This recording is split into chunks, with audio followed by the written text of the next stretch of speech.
want to hear Nina. Go that way. Follow Nina. All right. If you came with somebody, I would split up and get the best of both here. All right. So we're going to talk about finding and funding deals. This is like real estate investor 101. Like, how do I find deals? You know, what's the best way to acquire properties? And then the question I get asked most often is like, how do I fund this? You know, I don't have any money, or I don't have a rich uncle, or I don't have whatever. So we're going to talk strategy through finding and funding deals. First of all, I want to ask. Let me hear some of the ways and strategies. Who's buying property in the last 12 months? Who's bought property? Okay. Okay. What are some of the primary ways that you're finding property? How are you acquiring property? Anybody? People. We buy houses, that type of thing. You buy houses, okay? Land contract. Nice, love it. Pretty much off market through connections. I love it. We're gonna talk about that. Go ahead. Wholesalers? Auction. Love it. MLS. Okay. All right. Well, we're gonna dive deep into each of those strategies. Again, some of this may be things you already know, and you know, I think there's gonna be some really cool nuggets that we're gonna talk through. And again, as I said before, anytime you have a question, just raise your hand and we'll talk it through. Okay. So the primary way that most people understand and know how to acquire real estate is through an agent, right? On market, through the MLS. So what I want to help teach through is like, what's the optimized way to do this, all right? Newsflash, not all real estate agents are created equal. There are agents that specialize in, you know, high-end $1 million listings. There are agents that specialize in, you know, starter homes, investment homes. I mean, just understand that. And we're going to talk about contractors later this afternoon. Same thing. There's contractors aren't all created equal. I mean, there's contractors that are, you know, specialize in custom high-end renovations, and there's contractors that are great at turnkey stuff. So as it pertains to agents, though, finding the right realtor, say that right, realtor. You'll know if you mispronounce it in front of a realtor, they'll correct you. But finding the right agent to work with is critical. So if you already have an established working relationship with an agent, that's great. We're going to talk about some ways to optimize that and some things to double down on. If you don't have an agent that you've worked with, we're going to talk about some ways that you can vet a good agent. And if you're thinking about a pivot, we'll talk about that too, but they need to know investments.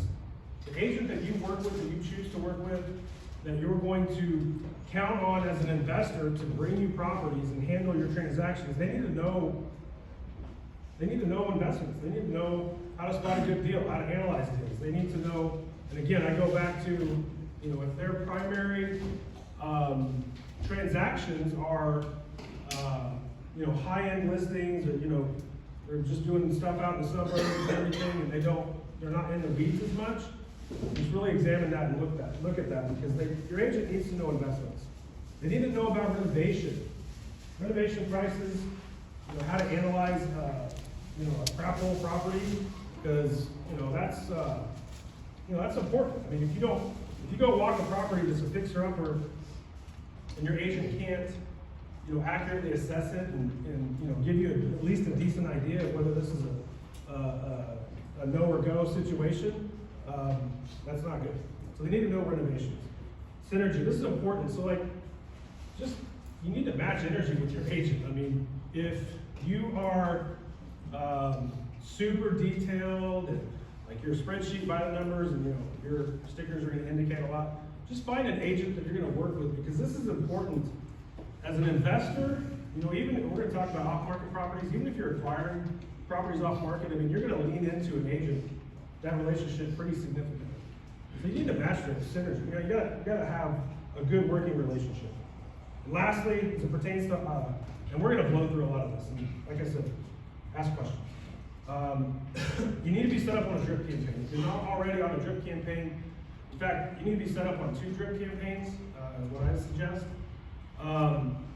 The first drip campaign, and all that is an email, given the parameters and specifics of the properties that you're looking for, the areas of town that you like, you know, the class of neighborhoods that you're interested in. I mean, just your investment, as we call it, your farm area. And I would really encourage you to cast a wider net rather than a narrow. You know, if you just say, well, I'm just looking for houses in College Hill, and that's it, you know, maybe Crown Heights or something. I would say cast a wider net because, you know, that's a pretty small focus. But a drip campaign is going to show you the 2 that you want to get on. You want to be on the drip campaigns for investment properties, fixer-uppers, and your agent can set this up with keywords. So fixer-upper, as is, needs work, TLC, investor special, whatever. I mean, you can think of all the keywords that are going to be embedded into a listing, and you want to be notified. And your agent may ask, you know, do you want to see these weekly? Like, no, I want to see these like every day in my inbox, every day, and they'll set up the campaign and put the parameters, and you'll have these investment properties that are going to show up in your inbox and your email that are going to hit the criteria in the areas that you like. The second campaign that you're going to be set up on is that same area, but now you want to see the nice, pretty properties. You want to see the properties the after properties. Does that make sense? So you're looking to buy the properties on the fixer-uppers, but you want to know what the inventory looks like on the after. So, you know, 123 Main Street, just dropped in your inbox, and it's a fixer-upper, needs work, TLC, investor special or whatever, and it's got a price and evaluation. You can talk to your agent about that.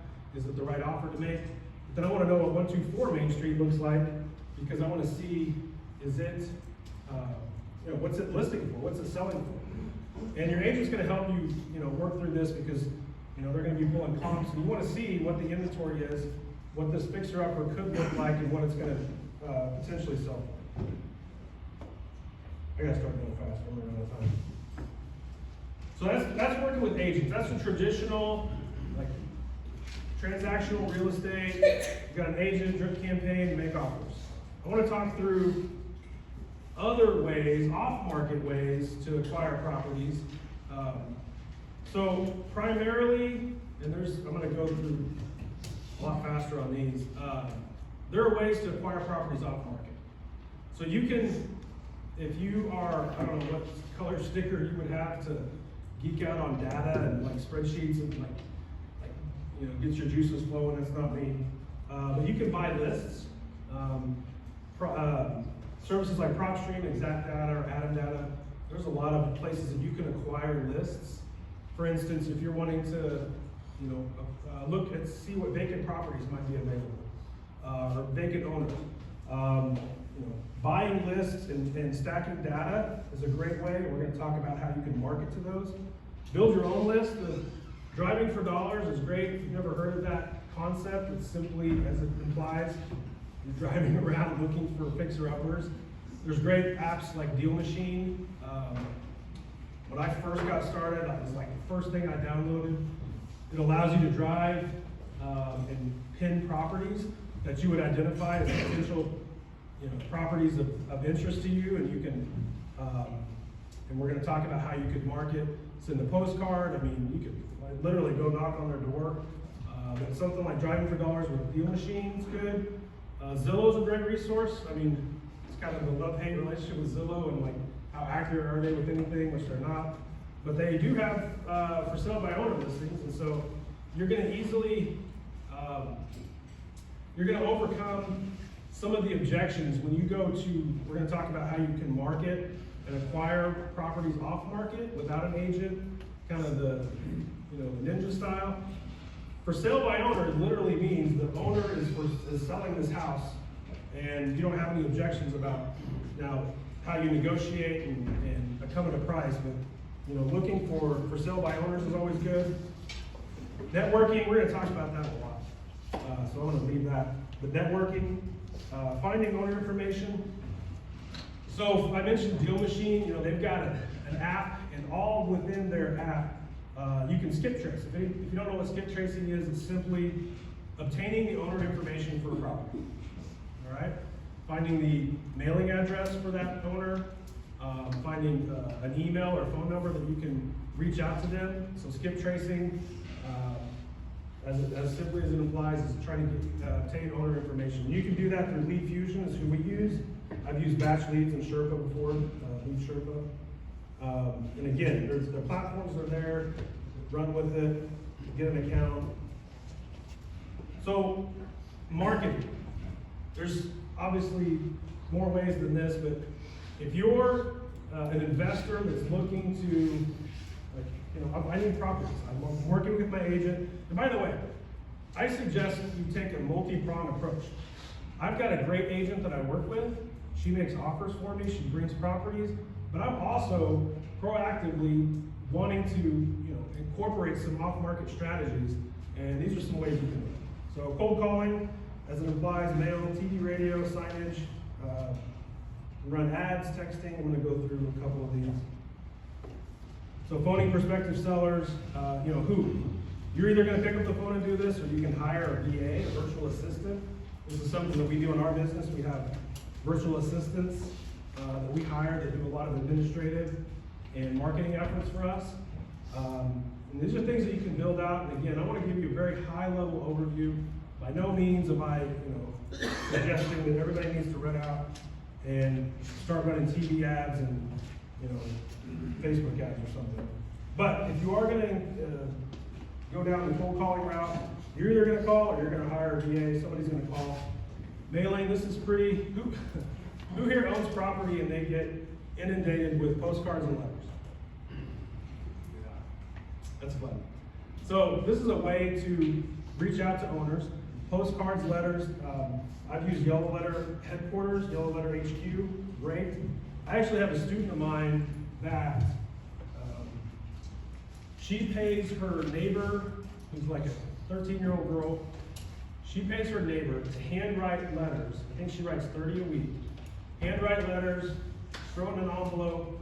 She doesn't put it in just a regular white envelope. She puts it in a colorful envelope with a fun stamp on it so it gets noticed.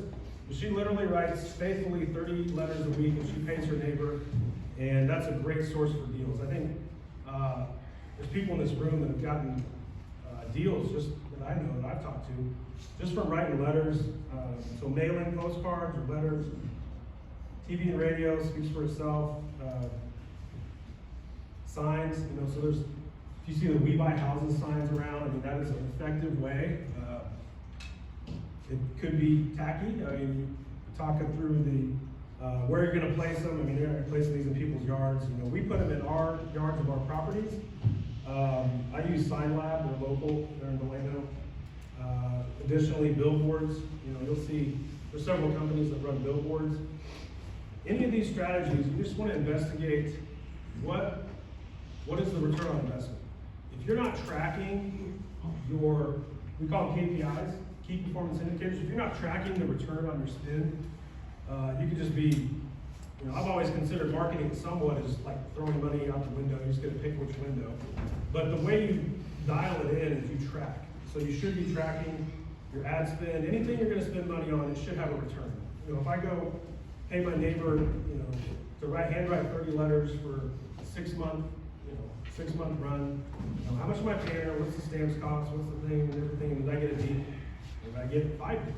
And if I did, you know, find out what your price per deal is. You should be able to, you need to track. PPC and Facebook ads, I mean, if you are in the digital space and know this realm, then this could be easy peasy for you. If you don't, they make it seem so easy, like you can run your own ads. It's not easy. To run effective split test ads and to, you know, get traction, and the whole 9 yards. I've tried everything here except TV, I think, and they all work. Consistency is the key. But just go in with your eyes wide open if you choose to go PPC or Facebook or Bing ads. Pay per click, sorry. So PPC means pay per click, so Google ads like Google or Bing or whatever. you're good at this, so. When you run your Facebook and Instagram or Meta ads, Mhm. well, have you tried TikTok ads first? And then when you run the Facebook and Instagram ads, do you run it towards a funnel? Like you run it towards high level or you run it straight to the end? No, you wanna run it to funnels, and you know this. Yeah. I just thought maybe. But yeah, okay. To be honest, I mean, I know people that are doing very well with, running ads to DMs and then. Setters or You could, run it to centers, and I know you could do this, you could run that. Chatbots, I mean, friggin', if you wanna unleash an ad agency, this is the key thing. If you wanna try to tackle this yourself, I mean, good luck, it's hard. I would encourage you to hire an ad agency, unless you're just super inclined, I mean, my stickers tell me I don't need to do this. This is not my cup of tea. I've hired ad agencies. But yeah, there's tons of ways. I mean, if you're gifted in that, like running chatbots, you know, AI is like taking over stuff, and so you can integrate AI and different unique platforms into a marketing campaign that, I mean, just gets people's attention.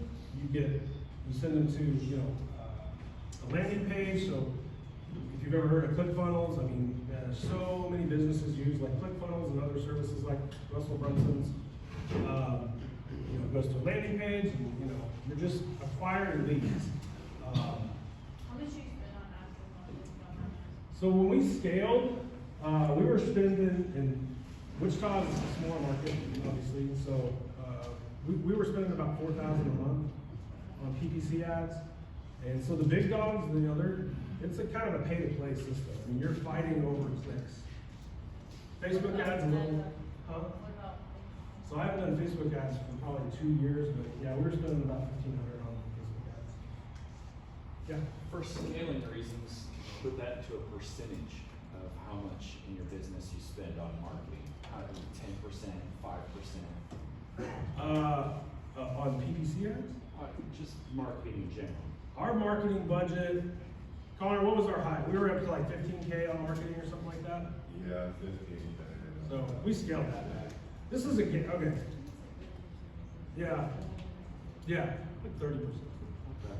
So, just to be clear, like, I want to make everything that we talk about today very accessible. So if you're talking about, you're ready to scale a big business and you know, you're gonna throw tons of money. I know people, I'm looking around here, I know people that have dedicated marketing budgets, and you need to. I mean, dedicated marketing budgets to get, you know, the properties heading your way. It's not absolutely necessary. I mean, if you're trying to do 100 deals this year, then yeah, you've got to come up with a killer marketing plan. With me? And Jason, can you quantify what marketing ads has worked best for you? Can you quantify that, like in a return? Yeah. Well, quantified, I don't have spreadsheets or numbers, I'm allergic to those. But Yeah, just kind of in general, like what return have you got? I'm gonna Where share have with got you. the best return when it comes to your marketing. Yes. So we've run Facebook ads and we didn't have success with it. We ran PPC ads for Google. We had decent success in return. Texting was really good for us, which I'm gonna show, I'll skip over it. That's like down the tubes now with TCPA compliance and all kinds of stuff. Phone calling is always effective. I mean, just getting on the phone. I mean, agents are taught to prospect, like investors just prospect. Like, there's no substitute for, you know, driving for dollars, identifying some houses, getting some information, and jumping on the telephone like, hey, I'm an investor. I noticed a house over at the, you know, on Wabash. You thought about selling it? Like, that is amazing. Like, as far as a return, there you go. More importantly, or most importantly, what I'm going to share with you is networking in your personal network. So that's my crescendo. I was hoping we'd fly by some of these, but anybody else have any questions on ads or anything? I don't want to get caught up on it too much. Last question. Do you have in-state centers or out-state centers? Ours were out of state, they were in Michigan. Okay, so in-country. Yeah, we had domestic. Yeah. We've got 6 virtual assistants in the Philippines. If anybody wants a referral on Filipino VAs, They're amazing. Every one of my VAs is 10 times smarter than I am, and jasonlavender.ai, I guess is what we go with that. That's my new website. Okay. Texting, as mentioned it briefly, this is a way that you can reach out. You're actually texting a phone number. Unless you're just texting off your phone, onesie twosies, 5 a day or something, this has been kibosh big time. So to me, it's not a really awesome channel anymore with the compliance issues. Social media, so this is a good one. Everybody can land here. And again, we're thinking about acquiring properties. We talked about agents. We talked about some off-market strategies. You know, the big dogs, you know, doing all kinds of heavy hitting on their ad spend. Social media, this is literally organic. You know, everybody's got a Facebook page, or most everybody does. TikTok, Instagram, LinkedIn, Reel Stories. The thing is, consistency is key. I mean, many of you are here probably just because you saw me on all the crap I post. You know, got all my snap videos, I got all my stuff I do on the ICT page when I started that. I mean, just get traction in your social media. And we're going to talk about this. The absolute number one key sweet spot that everybody can land on is your network. We're going to talk about that. Social media. Don't sleep on that. That's really good. By far, the number one focus you should have on acquiring properties is your network. And so events like this, and in this same room, I host a lunch once a month. If you've never been, we host it in here third Wednesday of the month. There's Pints and Properties, so Joseph, you run that. REI's, Eli Randelis, Cassie and Jake Henderson run that. There's tons of great groups. Networking is so key. That's a group context. More importantly, everybody here right now, if you have not already deployed this strategy to acquire property, you need to, if you don't walk away with anything today, this is what you need to walk away with. Your personal network, the people you know, your friends of friends, your sphere of influence has at least 1 to 5 deals right there. And I can say that I'm confident because all my students know that. So the people you know, and this is what you need to do. You gotta get your head around this. You just need to let people know what you're doing. You're an investor. You know, your family needs to know. People that you hang out with, your kids' parents, friends need to know. Your banker needs to know. People from church need to know. People, you know, in clubs that need to know. People, everybody needs to know that you're an investor and you're looking for properties. Right? I mean, this works for you guys, right? Yeah, it's killer. Killer. Your network. So, and the key to this is you're going to find out that, you know, cousin Eddie just went through a divorce and he's selling his house, and they were going to call the agent, but because you've got a unique relationship with them and they know that you're an investor and you can give them an offer, we're going to talk about how you're going to fund that offer. They're going to give you that opportunity based on your relationship with them. Absolutely key, absolutely killer. It's hard to really scale this. It's been a really good resource. So Tiffany, you asked, like, what's our best? Relationships are always our best, and agents know this. But as an investor, your sphere of influence, your circle of friends, you know, your friends of friends, that type of situation is going to bring you the sweetest, juiciest deals because they're exclusive. And you may not get them all, but you know that's key. Absolutely key. Any questions on that? I can't reiterate that. What's Pints? Pints and Properties. That's where Joseph goes and gets drunk with everybody. Joseph been here? He's in the other room. It's at Central Standard Brewery. He hosts it first Thursday of every month. Yeah, it's a great group. Yeah, check it out. So networking, networking events like this, the lunch that I do, that Pints and Properties, being around those, because that's key and killer too. And being a part of business organizations, you know, there's great entrepreneurship business organizations that you can be a part of that aren't necessarily real estate specific. But yeah, if you just want to be sitting at a table, you know, maybe at a chamber of commerce event or something like that, and you happen to be sitting next to a dentist or something, and You talk about investment, he's like, oh, I've been thinking about selling a rental. Well, that's good, because I'm looking to buy. Those types of relationships are so key, so double, triple down on those. If people don't already know what you're doing, they need to know. And there's a lot of ways to do that. I mean, using social media, using your friends and family, the word of mouth. I mean, get your business cards printed out. My business card has my name and my business on the back. It says, I get $500 referrals for a lead that I buy. I've paid out, I don't know, I probably bought 10 or 15 houses that way. It's easy. I'll pay $1,000 referral, which I haven't before. I paid a 10K referral if it made sense. So that's your best source of deals by far. Another way you can acquire properties is through auctions. Ooh, it's gonna go fast. So I talked to somebody earlier that said they bought a house at an auction. This is great. McCurdy, tax auctions, bank foreclosures, online. Everybody's familiar with McCurdy. They're hosting our lunch here in a little bit. They have multi-property auctions, usually every 6 to 8 weeks. They publicize them amazingly, and typically they've got anywhere from 30 to 50 properties. These properties are all selling, mostly. Most of them are absolute. Some of them have reserves, and they may not end up selling if they don't get the price. But I encourage everybody to check out McCurdy auctions. You can go the Sunday before the auction. You can go preview the property. This is great if you're just getting started and you just want to see what investment properties look like. Go to these previews. It's a Sunday from like 1 to 5. They open up all the houses, and you can go look at them, and you can see what a crap hole looks like. You can see what a house with a bad foundation looks like. Take a contractor and go check it out. And many of these houses are turnkey. I mean, they clean the carpets and it's ready to go. But check out McCurdy auctions. Here's some of the specifics about it. How you can pay for it. You can use cash, line of credit, funding. You're going to close in 30 days. You're going to have to put a chunk of change down if you're the winning bidder.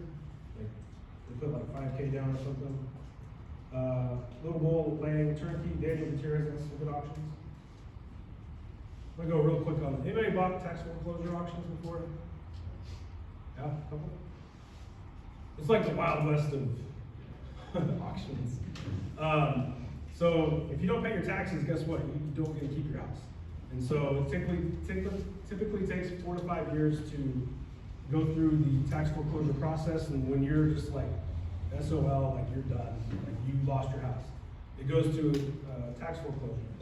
It's held here locally a few times a year. Do your homework. The taxes are wiped out, but liens and judgments aren't. So that's the Wild West part. Typically, Chris is not in here. Security First will not insure these, or they will not issue a title commitment for 10 years. Kansas Secure Title will do it for 2 years. There's some title companies that will bind a policy with a bunch of caveats. But just understand, if you're buying a tax foreclosure auction, it could come with a lot of problems and hiccups. But it is a good place to buy cheap rentals. The key on that one too, and again, to dive into the weeds, redemption rights. If you know, it's published record, the houses that are being foreclosed on due to tax foreclosures, you can go, and I've done it, like go knock on the door, send a letter, or make a phone call, like, hey, John, you're gonna be foreclosed on. Are you interested in selling? The redemption rights, if you wanna get into the weeds a little bit, you can research and find how you can buy the redemption rights to that property. Sometimes you can get that very cheap, super cheap. Anyway, that's a whole rabbit hole. If you do tax foreclosures, likewise, bank foreclosures, this is another rabbit hole. It's a great way to buy properties. If you don't pay your mortgage, guess what? You're gonna lose your house as well. The bank's gonna repossess it. This typically happens in 6 to 9 months. It's gonna result in a foreclosure. The bank's gonna give you every opportunity to get caught up, but if you don't seize those opportunities, they're gonna foreclose on you. This happens every Wednesday at 10 a.m. Again, do your homework. This is a great strategy, but it's not like you're just gonna dive in and, oh, this is great. Like, you need to do your homework. And again, redemption rights is another key. Online auctions, the very first house that I bought, was an online auction.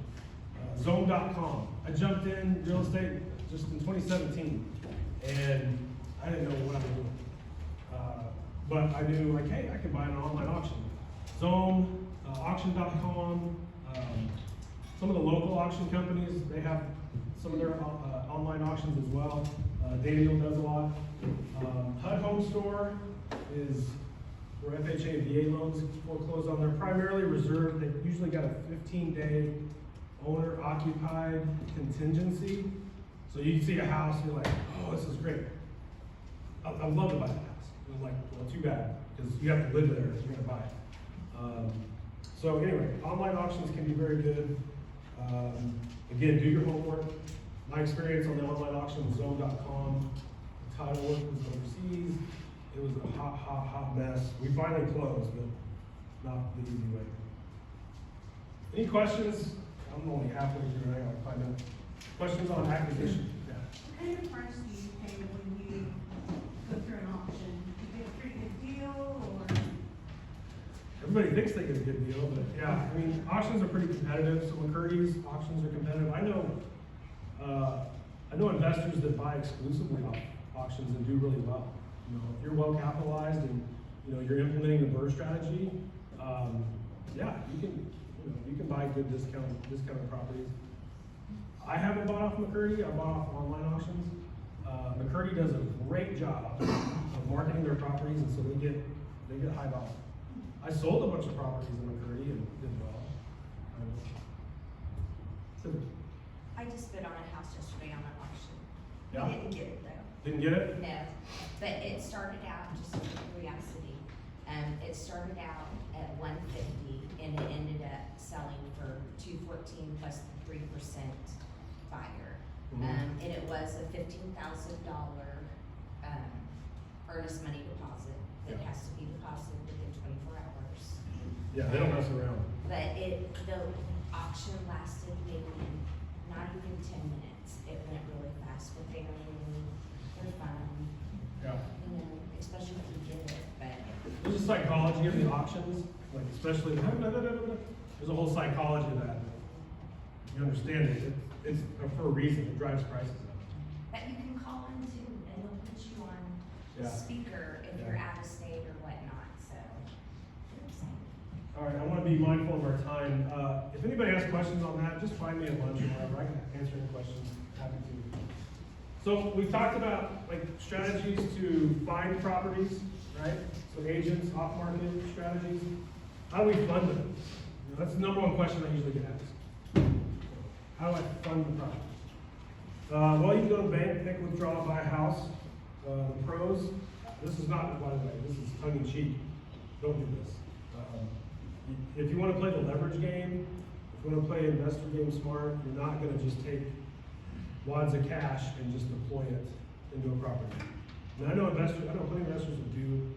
If you've got an untapped bank account, that's great. But if you want to learn how to leverage a little bit, traditional loan, most people understand this is like, I go to a bank, they pull my credit, do the application, the whole blah, blah, blah. So yeah, this is what I use exclusively for any refinances that we do on all our rentals. I'm gonna get to private money. We buy with private money and we refinance everything out, long-term, traditional bank, long-term lender. I use commercial loans, but as it shows here, you know, local banks, credit unions are great. No shade on Bank of America, Wells Fargo, or whatever. If you're banking with one of those, you're just gonna be a number. I would highly encourage you to develop a relationship with a local bank or credit union. You're gonna get better rates, anyway, pros and cons. So traditional with banks, solid, right? Especially on your refis, if you're using banks for your, relationships are key. I will say that. Just, and it's a pro tip, like, interview banks often, like talk to banks. The first bank you should talk to is whoever you're banking with right now. But don't leave exclusively to that. I mean, I think I have accounts at like 5 different banks. I developed relationships with these different banks, and they're all gonna want your business, and they all want you to move all your accounts over and everything. Real estate's a relationship business, banking is built on relationships, so interview a bunch of lenders, and I had to have this mindset shift. I always treated the bank like, I was like trying to pull one over on them. Like I was gonna go in and like, are you really gonna give me money? But now I walk in, I'm interviewing. Like, are you gonna be a good fit? Are you gonna be easy to work with? I wanna make sure this is mutually beneficial. And so go in with that attitude, you're interviewing them, you're trying to find a good bank to work with. So talk to a lot of them. Private loan, I love teaching on this. So private funds, we're gonna run out of time.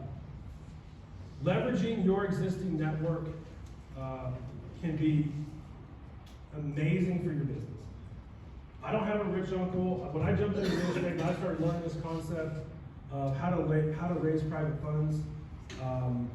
Somebody recommended the book "Getting the Money" by Susan Lyons. Great book. You get on Amazon. It teaches how you can just use your network as a real estate investor. I can have conversations with people who are looking to get a better than average return on their investments.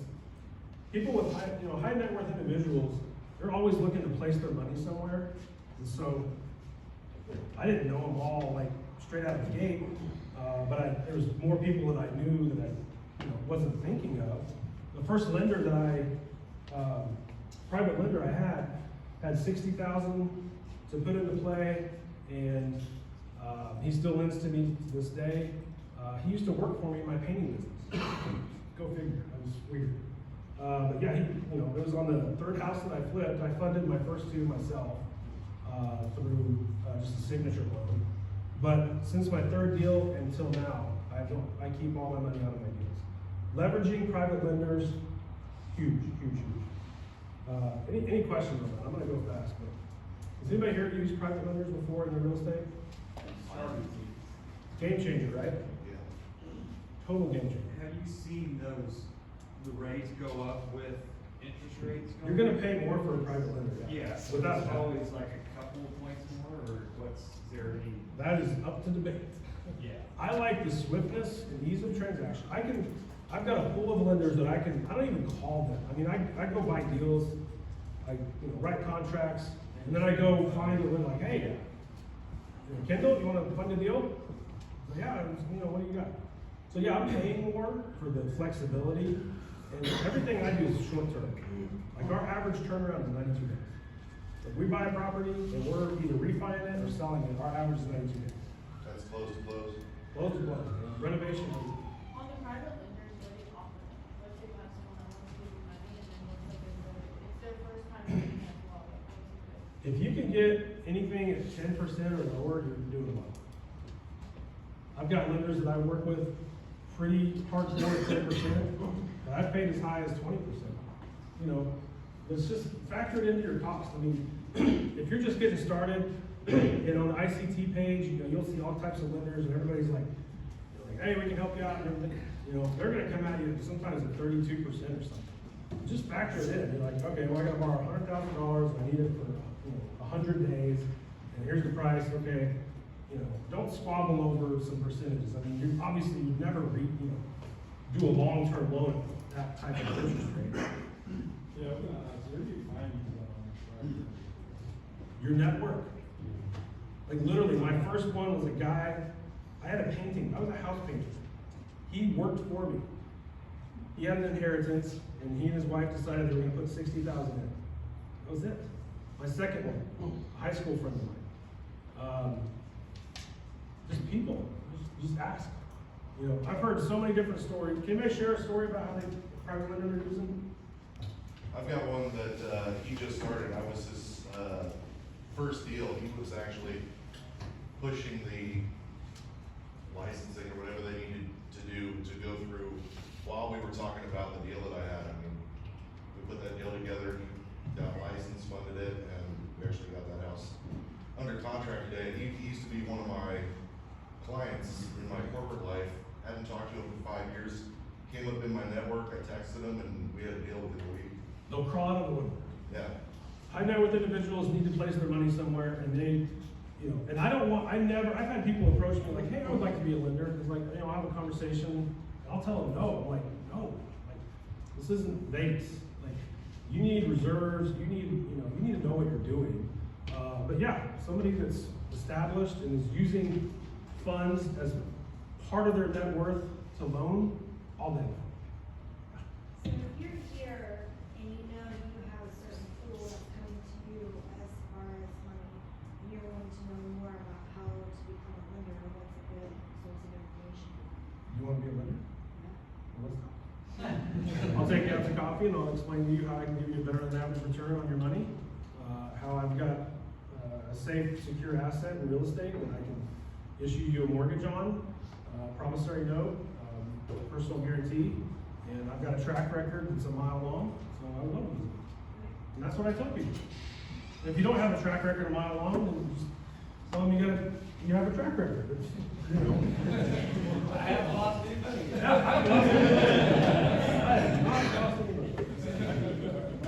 This is a game changer in your business. I mean, it totally is. Hard money loan, so hard money loan is between a bank and a private loan. You know, there's, I've got, I think on that Jason Lavender.ai, I personally used OCG Capital. They're a great company. They've got really good rates. So hard money loan is going to require some more documentation, a few more hoops to jump through. They're not as extensive as a bank. They're an asset-based lender, truly an asset-based lender. You won't have quite as many hoops to jump through, but it's not as easy as, you know, me calling, you know, the guy that I used to party with in high school, you know, to give me a bunch of money. But that's a hard money loan. Lines of credit. So get creative. If you're looking to fund your deals, like be super creative. Like the first thing I did, the first house I financed was a Discover signature loan. Like I was always getting these offers in the mail. 2017, I think I hit my midlife crisis, and I was like, I'm gonna jump into real estate. And I just applied for that. I got it. They put $35,000 in the bank. I bought a $23,000 house. I did all the work myself. I put stuff on the Home Depot card and we sold it. And, you know, we only made like $9,000 on that deal, but I got my foot in the door and, you know, I paid the loan back. Lines of credit are really good. Tap into any type of equity that you've got, either through a home, a HELOC, business line of credit. I mean, just, you know, get creative on ways that you can fund your deals. Do you have more than one HELOC loan at a time? More than one on primary? Like, I think I'll have two different houses. Oh, Yeah. absolutely. And talk to banks. This is where you have a relationship with banks. Like I used to think like you had to stay in the box all the time. Like now I talk to bankers and I'm like, man, I got like 34 rentals. Like, what kind of portfolio loan can you do? I mean, can I refinance all this stuff out? Because it's a different rates and stuff. And they're like, oh yeah, we can do that. Pull equity out of anything. Yeah, just get the main thing is just get creative. Likewise, you be creative with the seller. So I don't always need money to buy a house. I definitely don't need my money. And I don't need money. I can work with the seller. We've acquired properties. I've had people pay me money to take their house. It's crazy. It just wasn't worth what they owed. So I took the house. I got the deed subject to the existing mortgage. She brought $5,000 to closing. I used that $5,000 to do a light renovation, and then we did a contract for deed on the property. And you know, anyway, the cash flow was really good. My tenant tragically passed away, and I ended up selling that house. Do you do or see very many like novations locally? Because I don't hear about it a lot, and I talk to a lot of people that Yeah, you're talking don't know what it the next is. level stuff. Okay. So yeah, creative, yeah. Innovations, partnering with sellers to work a deal. I've done that. Subject to, I mean, I've literally had signed a deed over to me and I just assume their mortgage. You can talk to a seller, maybe they're free and clear, they want 100,000 and you're like, oh, it's a deal at 70. But I mean, you know, if you'll finance, you'll be the bank for me for the next 10 or 20 years or something, I can give you 100,000, just make payments. You put it on layaway, right? So think creatively about how you can acquire properties. And there's, I mean, this is like barely scratching the surface. You could go down a huge route. I mean, we talk about this in our student group. Great ways, because you don't want to be a one-trick pony. I mean, traditional real estate is like super linear. The way I do real estate is like, you know, all over, because there's tons of strategies that work. what to do. I know people that have bought houses on credit cards, cash advances, merchant loans, still for your kids' college funds. These are not great. Don't do these. Like, be wise. I talked about leveraging. There's great ways, even super creative ways. I would not do any of these. These are too creative. I know people that have done it. You know, you start doing the card. I mean, I do the card stacking game and travel a lot. But doing the merchant advances and the anyway, if you're doing that, it's on you. Okay, so we're gonna wrap on the BRRRR strategy. So the BRRRR, B-R-R-R, buy, renovate, rent, refinance, repeat. So anybody successfully done BRRRR strategies? It's awesome, game changer, right? And this is what I love teaching. Like, you can take a kind of complex thing, like, it's like riding a bike though. I mean, once you learn how to do it, it's like, oh, yeah, you buy it, you know, I'm using private money to purchase it, I've got my crews all set up, we're gonna talk later today about effective ways to renovate your properties. And everything's got a system, it just moves. And then you rent it out. You know, I place with property manager, or you're gonna self-manage. You know, you get a good tenant, you got your numbers right, your cash flowing good. You've got relationships with the banks that you've been building up the whole time. You're gonna refinance this sucker out, and you're gonna have this amazing property, and you just repeat it. So the idea on this is, I like simple math. I buy a property for $100,000, okay? It needs, say, $20,000 in work. I borrow I used to borrow 120, now I borrow 125, because I want to cover all the closing costs and utilities and everything.